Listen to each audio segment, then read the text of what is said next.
Salut! Donc aujourd'hui on se retrouve pour une nouvelle vidéo qui va être un top 32 des séries Gulli.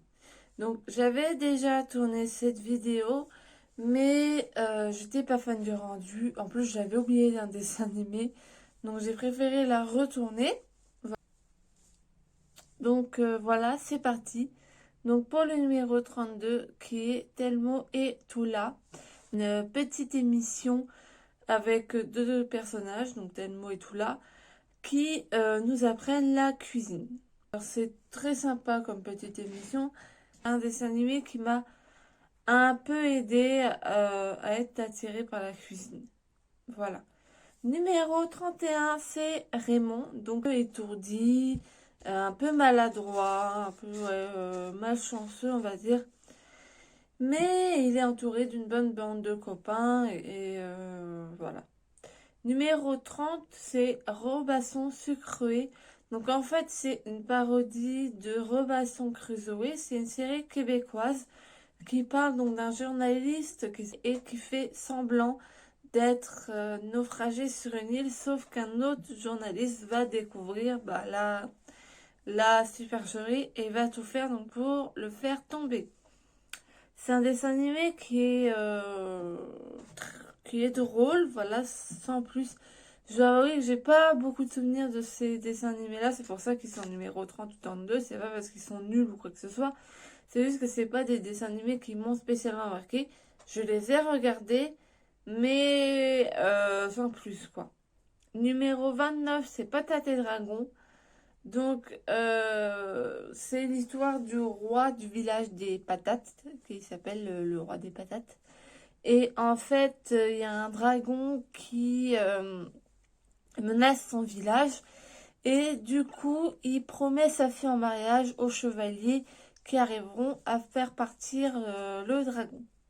C'est un dessin animé qui est drôle et qui m'a fait plus rire et que j'ai plus vu que les autres dessins animés. Alors, numéro 28, Mi Creepy. Donc, Creepy, c'est l'histoire d'une petite fille qui a été abandonnée dans un hôtel où habitent des insectes et qui, du coup, a été élevée par des insectes et elle va un jour à l'école avec des enfants normaux. Et du coup, c'est un dessin animé qui est plutôt comique parce que Crépy, voilà, elle a été élevée par des insectes, donc elle n'a pas les mêmes habitudes que les enfants normaux. Et du coup, les situations, les choses qui paraissent normales pour les enfants normaux ne sont pas pour elle. Et du coup, ça amène à des situations vraiment rigolotes, on va dire. Numéro 27, c'est Esprit fantôme. Donc, Esprit fantôme, c'est l'histoire d'une famille qui vit dans une maison qui est hantée par trois fantômes. C'est un dessin animé que je connais depuis longtemps, hein, depuis que je suis petite, mais que j'ai jamais trop regardé. Enfin, j'ai pas suivi à fond le truc, même si ça reste un dessin animé qui est sympa à regarder et que j'aimerais bien reprendre d'ailleurs si j'arrive à le trouver. Numéro 26, c'est Lucky Luke. Donc Lucky Luke, vous devez connaître, hein, c'est l'histoire du célèbre, du cow-boy qui tire plus vite que son ombre. Et voilà. C'est un dessin animé que j'aime bien l'univers de Lucky Luke et j'aime bien aussi les dessins animés Les Dalton. Qui passait. Numéro 25, c'est Une fusée d'enfer. Donc une fusée d'enfer, ça parle d'un petit garçon donc, qui s'appelle Vincent et qui rêve d'avoir une fusée pour son anniversaire. Et il va la voir, cette fusée, donc pour son anniversaire. Et il se trouve que c'est une fusée vraiment ultra sophistiquée parce que c'est une fusée qui parle et qui a tous les traits d'un humain. Voilà. Alors c'est un dessin animé que j'ai regardé souvent quand j'étais petite, mais pourtant c'est pas un dessin animé qui m'a super marqué. Du coup, j'ai pas beaucoup d'arguments sur ce dessin animé. Numéro 24, c'est Allô la Terre, ici les Martins.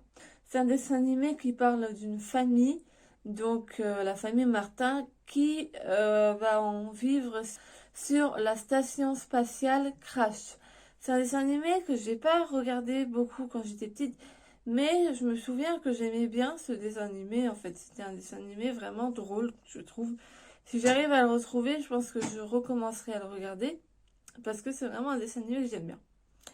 Numéro 23, c'est La Panthère Rose. Alors je sais que ça peut être étonnant que La Panthère Rose, qui pourtant est un dessin animé culte, soit aussi bas.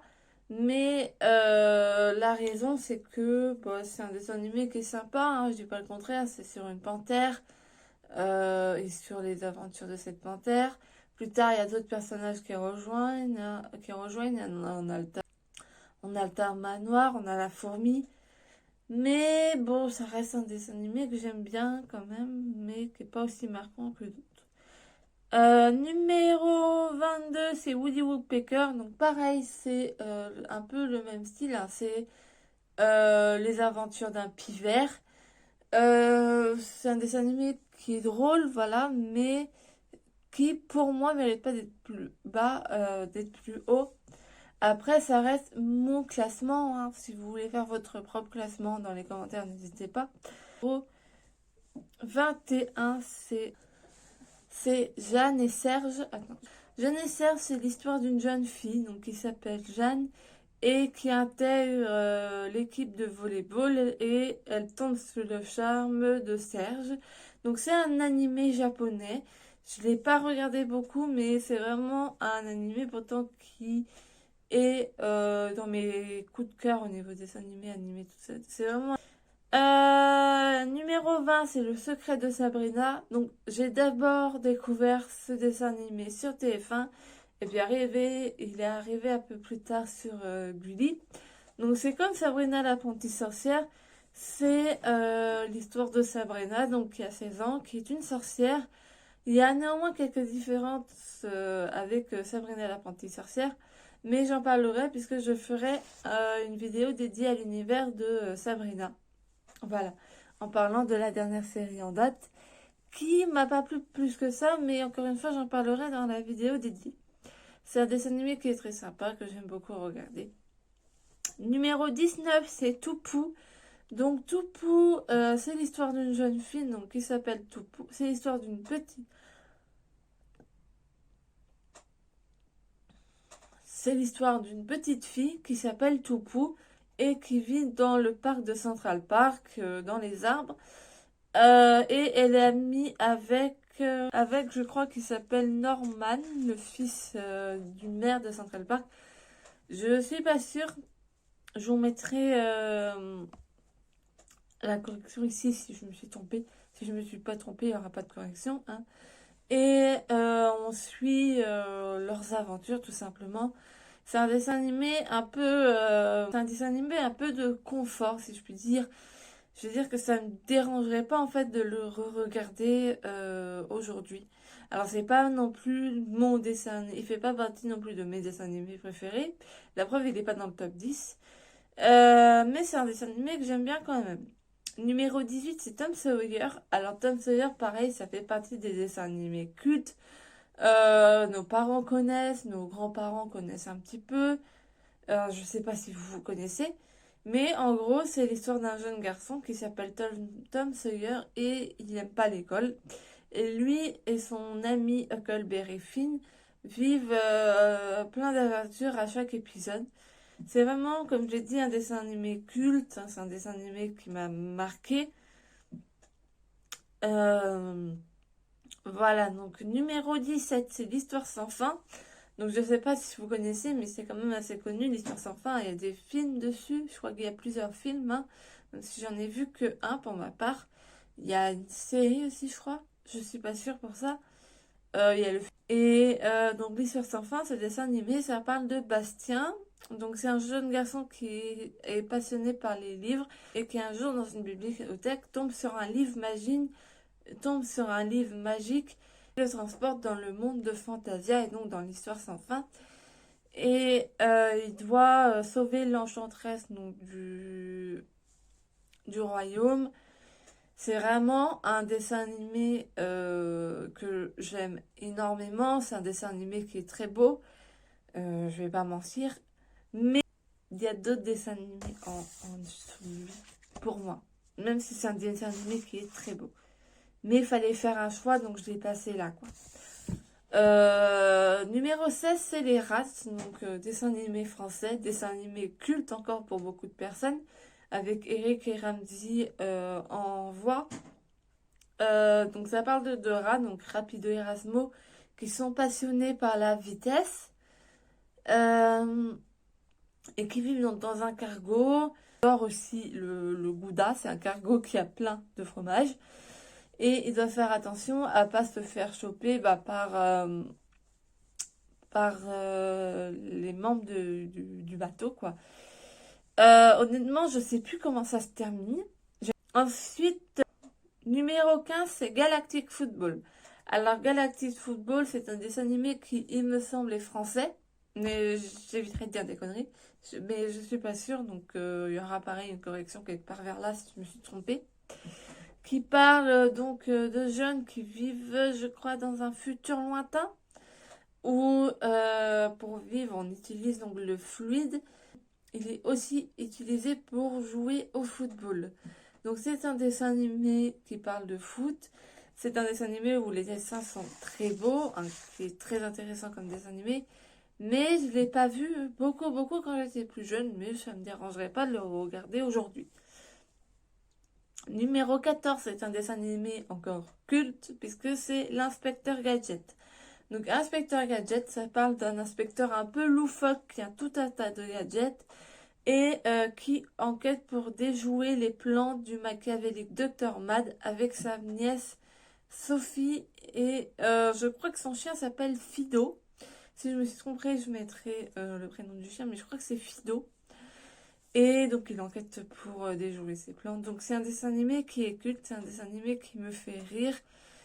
Et voilà, que j'aime bien regarder de temps en temps. Numéro 13, c'est Cédric. Donc Cédric, c'est un peu comme Raymond. C'est l'histoire d'un petit garçon donc, qui est blond, qui a un meilleur ami qui s'appelle Tristan. Il est amoureux d'une jeune fille qui s'appelle Chen. Je crois que c'est Chen. Si je me trompe, encore une fois, je mettrai ici le prénom. Et son ennemi, c'est Nicolas. Ah ouais, c'est ça le contraire, que son meilleur ami c'est Tristan et que son ennemi soit que son meilleur ami soit Nicolas et son ennemi soit Tristan. Mais je crois que j'ai bon pour le coup. Il vit avec ses parents, avec son grand-père et euh, chaque personnage apporte son petit plus, chaque personnage a son petit truc drôle, on va dire. Donc voilà. Numéro 12, maintenant c'est un dessin animé dont je connais le générique par cœur, c'est Corneille et Bernie. Donc Corneille et Bernie, ça parle de Bernie qui est un jeune lycéen et pour se faire un peu d'argent, il garde Corneille, le chien des riches John et Beth. Et Corneille, il a une particularité, c'est qu'il parle. Et du coup, chaque épisode nous montre une nouvelle aventure de ce duo comique. C'est un dessin animé que j'ai regardé beaucoup quand j'étais plus jeune et qui me fait encore rire à l'heure d'aujourd'hui.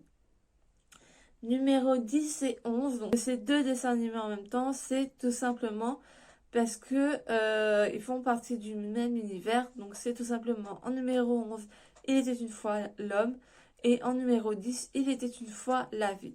Donc je sais qu'il existe aussi les explorateurs, la Terre et je sais plus quoi. Ça peut paraître étrange de mettre ces dessins animés là aussi haut et pourtant c'est vraiment des dessins animés que j'apprécie beaucoup. Ce sont des dessins animés qui sont pas spécialement drôles, mais ce sont des dessins animés qui apprennent, qui m'ont appris beaucoup de choses sur le corps humain et sur l'homme que j'ignorais en fait tout simplement, qui méritent leur place en haut, en fait un peu plus haut par rapport aux autres, parce que ce sont des dessins animés qui sont des dessins animés qui sont tout simplement éducatifs et je trouve que c'est une bonne chose d'avoir des dessins animés éducatifs. Numéro 9, c'est un dessin animé qui est assez vieux aussi, que j'ai repris récemment et que j'ai pas encore terminé, mais bientôt. C'est les contes de la rue Broca. Donc de quoi ça parle les contes de la rue Broca? Ça parle de Monsieur Pierre qui vient donc dans la boutique de Monsieur Saïd. Les enfants, donc comme Monsieur Saïd, Bachir et Nadia, des histoires avec généralement des petites morales à la fin. Parce que bah il y a une situation en fait au début on a par exemple Bachir qui a pas le moral par rapport à quelque chose Et Monsieur Pierre donc va raconter une histoire avec la petite leçon. Donc tu vois, bah, il s'est passé ça, donc ça sert à rien d'être triste ou je sais pas quoi. Enfin, ça va être des petits trucs comme ça, quoi, plutôt. Euh, et c'est plutôt agréable en fait comme petite histoire. C'est original et j'aime beaucoup. Numéro 8 c'est un dessin animé, enfin c'est deux dessins animés qui font vraiment partie du même univers puisque ce sont un séquel et un préquel, je crois qu'on dit comme ça. C'est Bibi et Tina. Donc Bibi, nom d'une sorcière, c'est l'histoire de Bibi, donc qui est une sorcière. Et à chaque fois, dans chaque épisode, elle veut arranger la situation, donc elle fait un sort. Sauf que ça empire les choses, en fait. Et du coup, heureusement, elle a sa maman, Barbara, qui est là pour rattraper les choses. Et elle a aussi tante Myrna, qui est là pour rattraper les choses. Donc on dit tante, c'est dit tante Myrna, mais c'est pas vraiment sa sœur. En fait, toutes les sorcières dans cet univers sont sœurs, quoi. Et Bibi et Tina, donc, enfin les aventures de Bibi et Tina, c'est la même chose, sauf que ça se passe au ranch avec donc un nouveau personnage, Tina. Et c'est deux dessins animés que j'aime vraiment beaucoup. D'ailleurs, j'ai repris Bibi, donc d'une sorcière récemment. C'est vraiment, ils font vraiment partie de mes dessins animés d'enfance, de mes dessins animés préférés. Numéro 7. Donc numéro 7 c'est les zinzins de l'espace. Donc les zinzins de l'espace, ça parle de 5 aliens qui ont un souci avec leur vaisseau spatial et du coup, il y a une pièce qui se casse et ils atterrissent sur Terre et ils vont se cacher dans une maison, donc dans le grenier de la maison. Et à chaque nouvel épisode, il y a un nouvel habitant qui arrive et ils font tout pour le faire partir. C'est un dessin animé que je trouve très drôle et qui m'a vraiment marqué, qui fait partie des dessins animés que je regarde encore et encore et encore. D'ailleurs, il est disponible sur Netflix, du coup, ça c'est plutôt cool. Voilà, numéro 6, c'est Oggy et les cafards. Donc, Oggy et les cafards, ça raconte l'histoire de Oggy. C'est un petit chat bleu qui vit avec 3 cafards dans sa maison. Donc, Joey, Dédé et Marty, qui font la zizanie un peu bah, dans sa maison. Ou alors, quand il sort, ils vont le suivre, ils vont un peu l'embêter. Embêter son cousin, je crois, Jack. C'est son cousin ou son frère, je sais plus trop. Et sa copine, je sais plus comment elle s'appelle, je mettrai son prénom quelque part vers là. C'est un dessin animé qui est plutôt drôle, que je regarde encore. Voilà, j'ai pas honte de dire, je regarde encore des dessins animés à presque 24 ans. Et j'aime bien. Numéro 5, c'est Pokémon, donc animé culte. Hein. Est-ce que j'ai vraiment besoin de présenter Pokémon? Je vais le faire quand même au cas où, hein, mais c'est l'histoire de Sacha qui a 10 ans et qui rêve de devenir maître Pokémon. Donc un animé vraiment culte pour moi. Numéro 4, c'est Marcelino. Donc Marcelino, c'est l'histoire d'un petit garçon qui s'appelle Marcelino, qui a été abandonné par sa maman au parc d'un monastère et il peut parler aux animaux. C'est un dessin animé que je trouve vraiment touchant. Marcelino, c'est un personnage qui est adorable, qui est tout mignon. Les animaux, ils sont aussi trop mignons. Enfin voilà, j'aime beaucoup. Numéro 4, c'est Les Mystérieuses Cités d'Or. Alors là, pareil, ce dessin animé, pourquoi moi, c'est un des meilleurs dessins animés. Ou animés, je sais pas. Ça parle d'Esteban, donc qui est un jeune orphelin qui va embarquer sur le bateau de Mendoza. Je crois qu'il s'appelle comme ça. Si je me trompe, je le mettrai de toute façon. Pour aller à la recherche des cités d'or et il va rencontrer Tao et Zia. C'est un dessin animé qui a vraiment de très beaux graphiques, de très beaux dessins, une belle histoire et une nouvelle version en 2012 que je n'ai pas regardée et que je ne regarderai pas. Numéro 2, c'est la famille pirate. Dans la famille pirate, c'est l'histoire de la famille pirate composée du père Victor McBurnick, de la mère qui s'appelle Lucille, de la fille Scampi, du fils Bigorneau et de leur crocodile de compagnie qui s'appelle Sakama. Alors, la famille pirate, bah, le père, ils vivent pas sur l'or parce que le père est un très mauvais capitaine, hein, faut dire ce qui est. Tout ce qu'on sait, c'est qu'il a un trésor qu'il va tenter de retrouver pendant toute la série. Je crois pas qu'il réussisse d'ailleurs. Je ne sais plus. C'est un dessin animé qui est drôle, faudrait que je le re-regarde. J'avais commencé à le re-regarder, puis j'ai abandonné l'idée. Mais peut-être que je vais reprendre.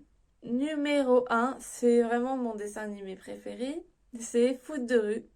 Donc Foot de rue, déjà, c'est un dessin animé français, franco-italien.